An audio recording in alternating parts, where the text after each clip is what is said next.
Over the past 18 years, our research center has investigated heart-brain interactions, how the heart and the brain communicate with each other and how that affects consciousness and our perceptions.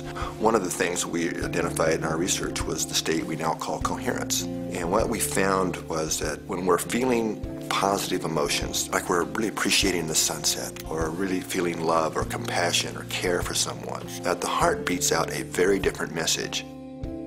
The heart generates by far the largest rhythmic electromagnetic field produced in the body. And what we've now found is that if we look at the spectrum analysis of the magnetic field radiated by the heart, that emotional information is actually encoded and modulating into those fields. So by learning to shift our emotions, that's changing the information we're encoding into the magnetic fields radiated by the heart, and that can impact those around us.